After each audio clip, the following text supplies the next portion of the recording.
நாளாகமத்தின் 2ஆம் புஸ்தகம் 30ஆம் அதிகாரம். அதன் பின்பு இஸ்ரவேலின் தேவனாகிய கர்த்தருக்கு பஸ்காவை ஆசரிக்கும்படி எருசலேமில் இருக்கிற கர்த்தருடைய ஆலயத்திற்கு வாருங்கள் என்று எசேக்கியா இஸ்ரவேல் யூதா எங்கும் ஆட்களை அனுப்பினதும் அன்றி எப்பிராயீம் மனாசே கோத்திரங்களுக்கும் நிருபங்களை எழுதி அனுப்பினான். பஸ்காவை 2ஆம் மாதத்தில் ஆசரிக்கும்படி ராஜாவும் அவனுடைய பிரபுக்களும் எருசலேமிலுள்ள சபையார் யாவரும் யோசனை பண்ணியிருந்தார்கள். ஆசாரியர் போதுமான பேர் தங்களை பரிசுத்தம் பண்ணாமலும் ஜனங்கள் எருசலேமில் இன்னும் கூடி வராமலும் இருந்தபடியினால் அதன் காலத்தில் அதை ஆசரிக்க கூடாமற் போயிற்று. இந்த காரியம் ராஜாவின் பார்வைக்கும் சமஸ்த சபையின் பார்வைக்கும் நியாயமாய் காணப்பட்டது. எழுதியிருக்கிறபடி வெகு காலமாய் அவர்கள் அதை ஆசரிக்கவில்லை. ஆகையால் இஸ்ரவேலின் தேவனாகிய கர்த்தருக்கு பஸ்காவை ஆசரிக்கும்படி எருசலேமுக்கு வாருங்கள் என்று பெயர்சபா முதல் தான் மட்டுமுள்ள இஸ்ரவேல் தேசமெங்கும் பறைசாற்றுவிக்க தீர்மானம் பண்ணினார்கள். அப்படியே ராஜாவும் அவனுடைய பிரபுக்களும் கொடுத்த நிருபங்களை அஞ்சல்காரர் வாங்கி ராஜாவுடைய கட்டளையின்படியே இஸ்ரவேல் யூதா எங்கும் போய், இஸ்ரவேல் புத்திரரே, ஆபிரகாம், ஈசாக்கு, இஸ்ரவேல் என்பவர்களுடைய தேவனாகிய கர்த்தரிடத்துக்கு திரும்புங்கள். அப்பொழுது அசீரியருடைய ராஜாக்களின் கைக்கு தப்பி இருக்கிற மீதியான உங்கள் அண்டைக்கு அவர் திரும்புவார். தங்கள் பிதாக்களின் தேவனாகிய கர்த்தருக்கு துரோகம் பண்ணின உங்கள் பிதாக்களைப் போலவும் உங்கள் சகோதரரைப் போலவும் இராதேயுங்கள். அதற்காக நீங்கள் காண்கிறபடியே அவர்கள் பாழாய் போகிறதற்கு ஒப்பு கொடுத்தாரே, இப்போதும் உங்கள் பிதாக்களைப் போல உங்கள் கழுத்தை கடினப்படுத்தாதேயுங்கள். நீங்கள் கர்த்தருக்கு உடன்பட்டு அவர் சதா காலத்துக்கும் பரிசுத்தம் பண்ணின அவருடைய பரிசுத்த ஸ்தலத்திற்கு வந்து உங்கள் தேவனாகிய கர்த்தரை சேவியுங்கள். அப்பொழுது அவருடைய உக்கிரமான கோபம் உங்களை விட்டு திரும்பும். நீங்கள் கர்த்தரிடத்துக்கு திரும்பினால் உங்கள் சகோதரரும் உங்கள் பிள்ளைகளும் தங்களை சிறை பிடித்தவர்களுக்கு முன்பாக இரக்கம் பெறுகிறதற்கும் இந்த தேசத்திற்கு திரும்புகிறதற்கும் அது ஏதுவாகும். உங்கள் தேவனாகிய கர்த்தர் கிருபையும் இரக்கமும் உள்ளவர். நீங்கள் அவரிடத்திற்கு திரும்பினால் அவர் தம்முடைய முகத்தை உங்களை விட்டு விலக்குவதில்லை என்றார்கள். அப்படி அந்த அஞ்சல்காரர் எப்பிராயீம் மனாசே தேசங்களில் செபுலோன் மட்டுக்கும் ஊர் ஊராக திரிந்தார்கள். ஆனாலும் அவர்கள் இவர்களை பார்த்து நகைத்து பரிகாசம் பண்ணினார்கள். ஆகிலும் ஆசேரிலும் மனாசேயிலும் செபுலோனிலும் சிலர் மனத்தாழ்மையாகி எருசலேமுக்கு வந்தார்கள். யூதாவிலும் கர்த்தருடைய வார்த்தையின்படியே ராஜாவும் பிரபுக்களும் கட்டளையிட்ட பிரகாரம் செய்கிறதற்கு தேவனுடைய கரம் அவர்களை ஒருமனப்படுத்திற்று. அப்படியே 2ஆம் மாதத்தில் புளிப்பில்லாத அப்ப பண்டிகையை ஆசரிக்க வெகு ஜனங்கள் எருசலேமில் மகா பெரிய சபையாய் கூடினார்கள்.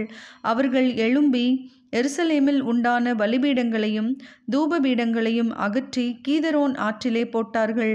பின்பு அந்த 2ஆம் மாதம் 14ஆம் தேதியில் பஸ்காவின் ஆட்டுக்குட்டிகளை அடித்தார்கள்.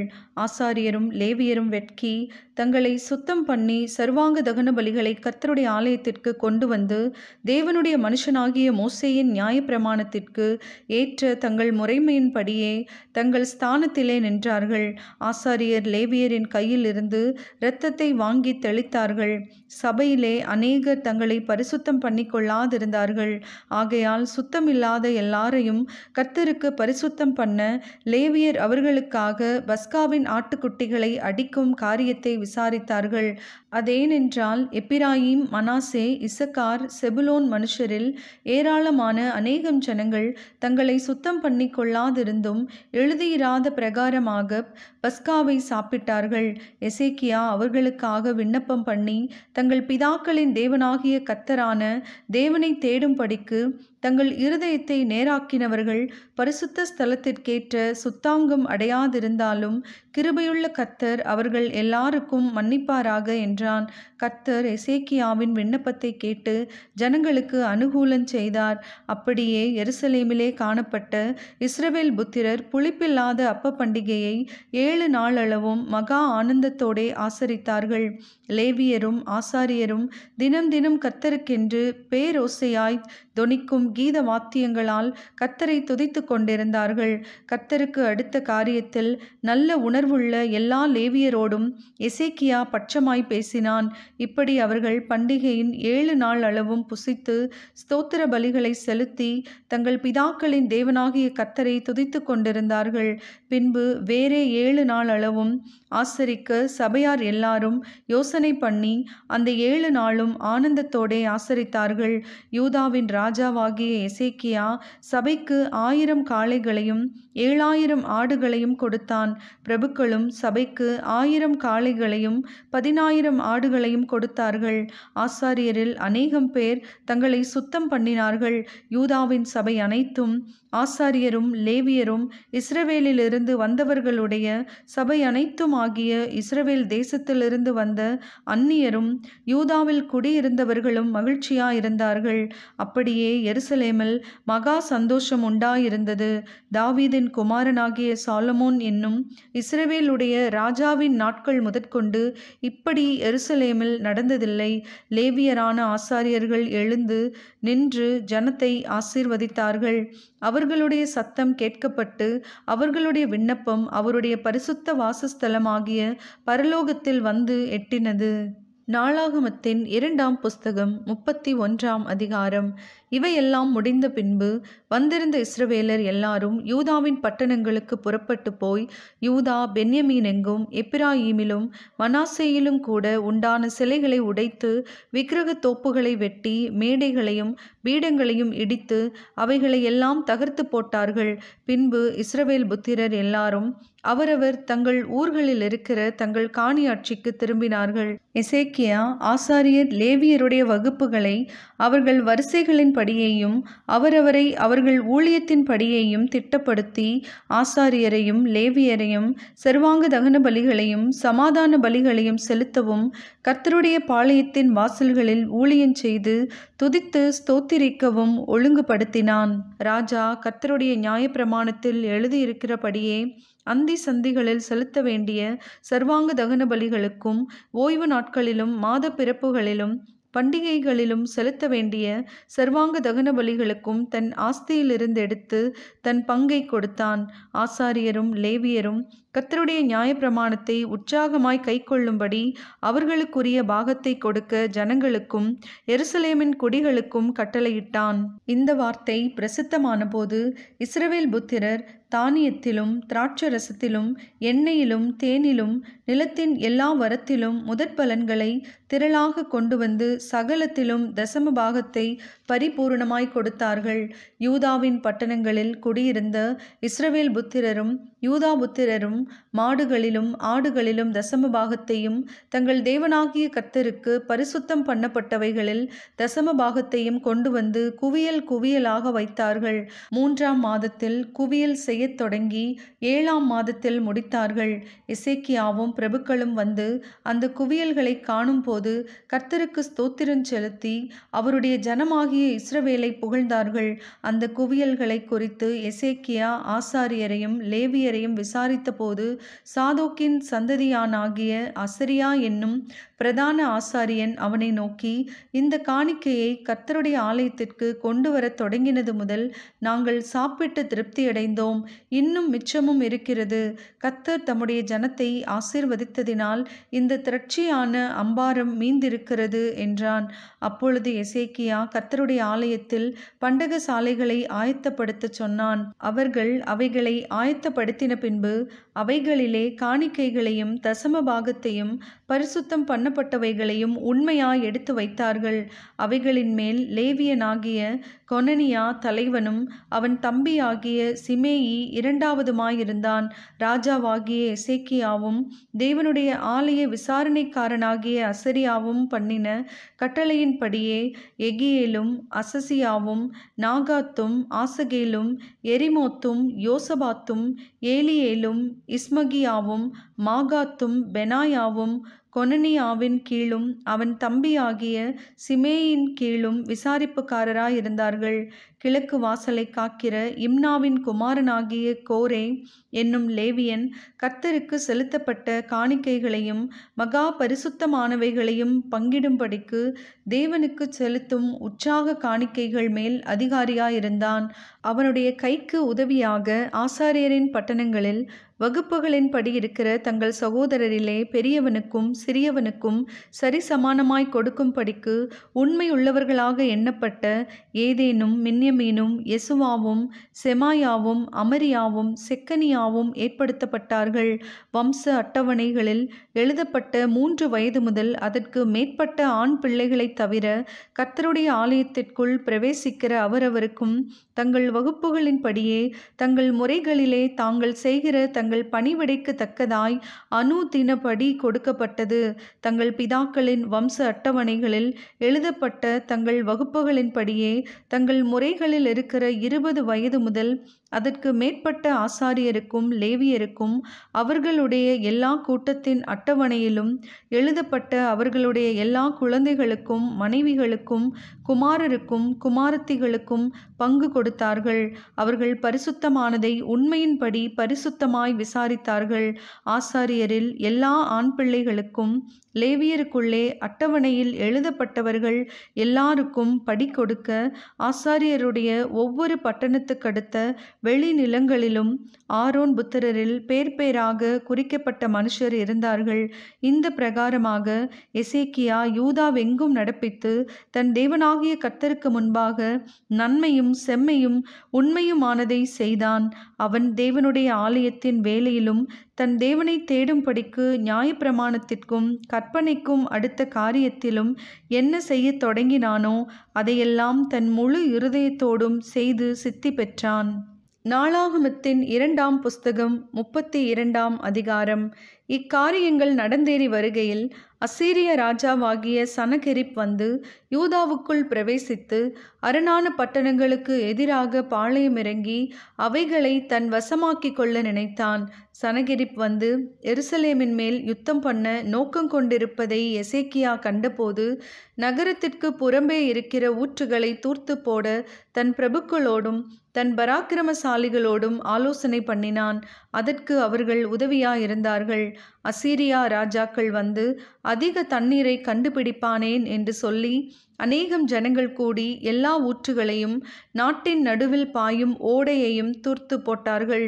அவன் திடன் கொண்டு இடிந்து போன மதிலையெல்லாம் கட்டி அவைகளையும் வெளியிலுள்ள மற்ற மதிலையும் கொத்தளங்கள் மட்டும் உயர்த்தி தாவீது நகரத்தின் கோட்டையை பலப்படுத்தி திரளான ஆயுதங்களையும் கேடகங்களையும் பண்ணி ஜனத்தின் மேல் படைத்தலைவரை வைத்து அவர்களை நகரவாசலின் வீதியிலே தன் அண்டையிலே கூடி வரச் செய்து அவர்களை நோக்கி, நீங்கள் திடன் கொண்டு தைரியமாயிருங்கள்.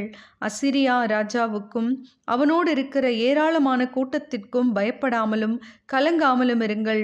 அவனோடு இருக்கிறவர்களை பார்க்கிலும் நம்மோடு இருக்கிறவர்கள் அதிகம்.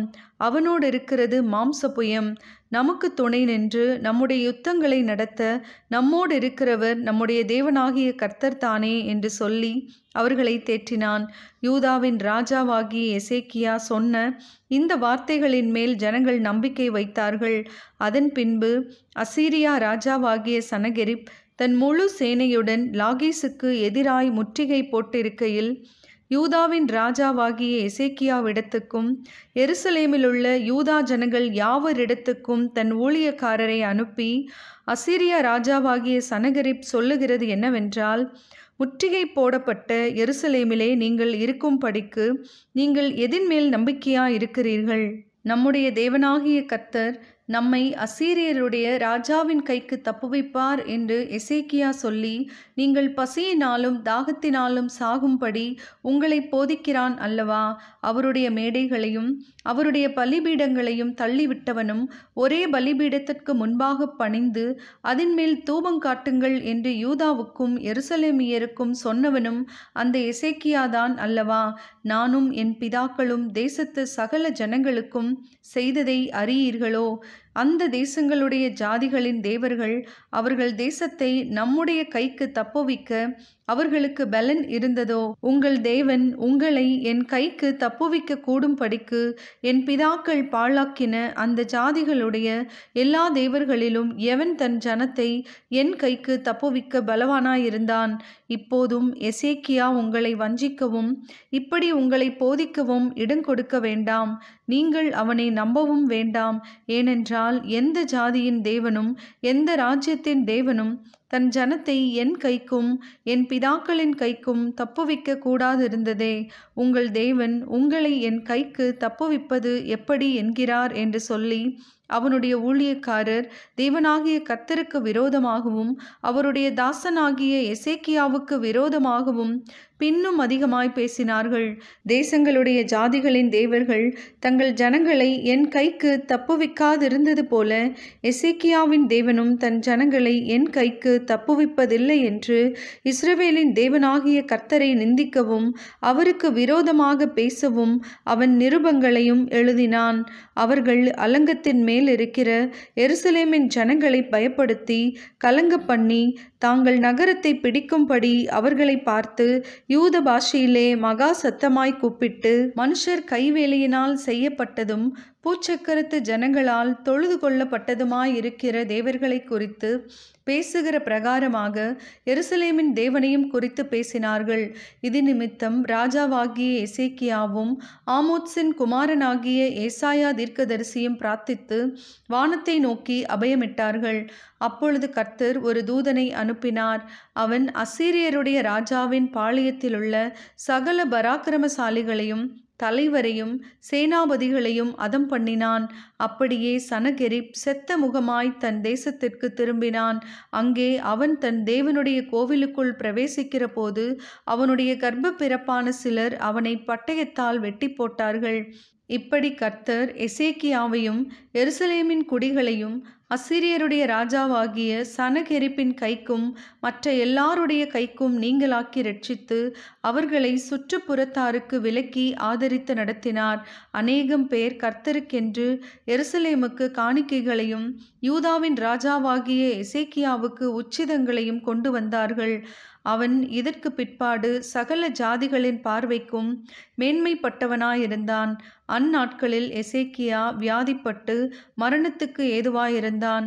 அவன் கர்த்தரை நோக்கி ஜெபம் பண்ணும்போது அவர் அவனுக்கு வாக்குத்தத்தம் பண்ணி அவனுக்கு ஒரு அற்புதத்தை கட்டளையிட்டார். எசேக்கியா தனக்கு செய்யப்பட்ட உபகாரத்திற்கு தக்கதாய் நடவாமல் மனமேட்டிமையானான். ஆகையால் அவன் மேலும் யூதாவின் மேலும் எருசலேமின் மேலும் கடுங்கோபம் உண்டது.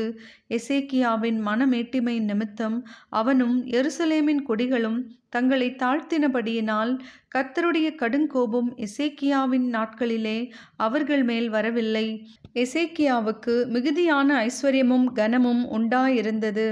வெள்ளியும் பொன்னும் இரத்தினங்களும் கந்தவர்க்கங்களும் கேடகங்களும் வினோதமான ஆபரணங்களும் வைக்கும்படியான பொக்கிஷ சாலைகளையும் தனக்கு வந்து கொண்டிருந்த தானியமும் திராட்சரசமும் எண்ணெயும் வைக்கும்படியான பண்டக சாலைகளையும் சகல வகையுள்ள மிருக ஜீவன்களுக்கு கொட்டாரங்களையும் மந்தைகளுக்கு தொழுவங்களையும் உண்டாக்கினான்.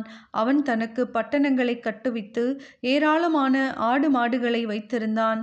தேவன் அவனுக்கு மகா திரளான ஆஸ்தியை கொடுத்தார். இந்த எசேக்கியா கியோன் என்னும் ஆற்றிலே அணை கட்டி அதன் தண்ணீரை மேற்கே இருந்து தாழ தாவீதின் நகரத்திற்கு நேராக திருப்பினான். எசேக்கியா செய்ததெல்லாம் வாய்த்தது.